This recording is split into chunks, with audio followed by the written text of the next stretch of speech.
Hello everyone, it's Michelle Gilmartin again with another Technique Tuesday. So last Technique Tuesday I took an SVG file. It was the one with the heart and a flower and some leaves. You can see it kind of over here on the side of my embroidery software pane. And I mentioned that SVG files, or scalable vector graphic files, are kind of cool because you can do a lot of different things with them. So last Technique Tuesday, I took that same SVG file and I did a mixed media heat transfer t-shirt. So I had puff vinyl on the flower part, I had heat transfer vinyl on the leaves, and I did rhinestones on the heart part, all off that one SVG file. So today, and I mentioned that, you can also make an embroidery design out of it. So today I'm going to do that. Again, this is not meant to be a class. It's not meant to be a lesson. It's just meant to show you what you can do with your software. So I'm in PE Design 11 today. PE Design rather than Palette. PE Design has the Scan and Cut tab on it. Palette does not. So other than that, they're identical. So as long as you have a way to save whatever you make out of it and walk it over to the Scan and Cut, it would be the same result. So I'm going to begin by bringing in that vector image. And when I click on it, you can see that I can see that it's my vector image. The one thing that's kind of cool about SVG files is when you click open, they actually open in software as an embroidery design. So it recognizes it as something it can kind of auto punch. So I'm going to go ahead and size it. I'm going to take it up to about 6 here. I haven't decided what I'm going to do with it. I think I might sew this out on some marine vinyl. Okay, so everything in an SVG file normally 99% of the time comes in black. It also doesn't necessarily come in the order you want to use it. So I'm going to go ahead and turn the fill stitch off so I can see the outlines. And then I'm going to go over here to my pane and see where everything is at. Okay, so I can see what I want to do is put the heart pieces together. So that's this piece and this piece. So I'm going to go look for this piece now. And here it is right here. If I click on it, I can see the dancing red ants. I'm going to just move it up by my heart. That way those pieces stay together. I can send them out as cut files. I can make an applique out of them. The next thing I want to do is I want to group my heart, group my flower and my leaves. So I can see part of this is flower. That's flower. That begins leaves. That one's leaves. That one's leaves. So I'm going to do leaves last. So I'm going to just grab what I can find in the leaves and take them to the bottom of the pane, because that way they'll be separated from the rest. I can tell that's flower. It's got a different shape. So far, so good. Got leaves.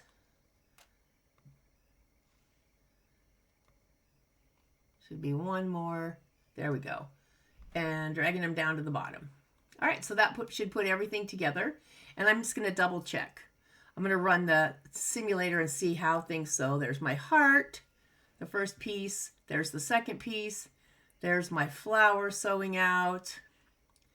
And there's my leaves sewing out. So now I know I can group them. So this is what I did too also in Scan and Cut Canvas, which was group them together so that I could have the colors that I needed.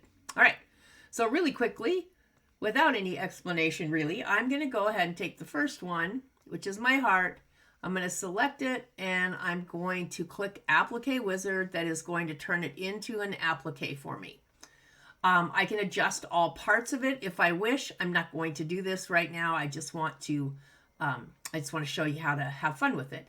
And some of this I'm going to do off camera so that it doesn't take up quite so much time. So I'm going to pick one piece. I'll pick of the flower. I'll pick that. Let me zoom in because I'm going to fill that with stitches. So I'm going to select it.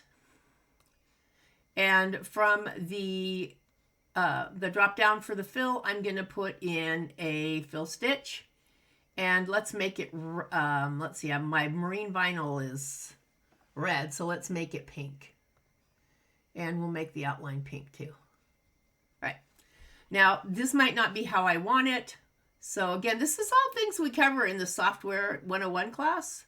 So if you wondered how you might want to get to know your software, we got a Software 101 class coming up soon. So with each one of these, I will pick a direction. You can see I finished it over here. Do the same thing and pick it so that it has not a flat look to it, but more of a cohesive look of, when you add different directions, it kind of gives looks of more than one color of pink. Now I'm going to take one of the leaves. I want to take the big one. Let me click on this one. And with this one, I'm going to use one of the decorative fills. So I'm coming back here. I need to do the fills. And I'm going to do, I have lots of different choices. I think I'm going to do a spiral. And let's turn it green. And let's turn that green too. And then I'm going to reduce my density a little bit so I can see it. I want it to be loose. I don't want I don't want a bunch of tight stitches in there. I just want kind of a loose look to it. Perfect. Just going to give me it, and then I'll turn my running stitch here to a triple stitch. And back to, oops, cancel. We don't want to kill it. Back to regular size. So you can see that as I go through the process, I'm going to change these leaves, and everything that's the flower is going to look like this. Everything that's the leaves are going to look like this.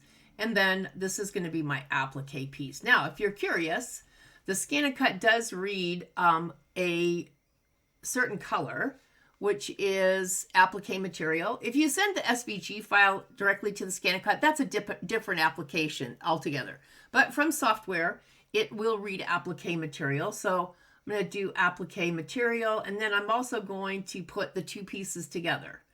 And you'll see that I got each one of the pieces came out separately, but I want them together because if I want to send this to the Scan and Cut, I can send it. So I'm going to go ahead and save this as a work in progress because really all I need is these top two pieces to go to the Scan and Cut. So I'm going to save as Untitled. Let's do Untitled Work in Progress. I already have it done to show you. And then I'm going to get rid of everything except the pieces that I want to cut. Obviously, on the one that's done, all of the pieces are done. They're all changed. And I'm going to show you that one in a minute. So I'm just going to select all of this and delete, which leaves me with just this piece. I'm going to click my Scan and Cut tab. I'm going to click Export. And I don't need to make my lines bigger because I am going to use a spray-based. I'm going to save it just as an FCM. I can send it directly to my Scan and Cut by sending it to Canvas Workspace, which is not turned on right now, so I might get a message that it can't complete that task. Oh, it has been. And it will also ask me if I want to send it to the Scan and Cut. So I can just go ahead and select yes, and it'll be at the Scan and Cut when I get there. Alrighty. So let me get a new page, and let's look at what the finished shape was. Remember, it started out as a SVG file. All right, and here's my finished applique. I'm really looking forward to seeing this. Part of it's applique, part of it's just a traditional fill stitch, part of it is a spiral stitch. I love having stitching that's a little bit lighter, you know, not quite so dense. It gives you more of an airy look. Plus it cuts down on your stitch, how many stitches you have. So I'm going to go ahead and save this. I'm going to go ahead and cut my pieces, and I'm going to stitch it out, and we'll see what it looks like when it's done. Again, not meant to be a class, not meant to be a tutorial, just meant to give you an idea of what you actually can do with embroidery software. So I will post a finished picture in the A1 Sew Along.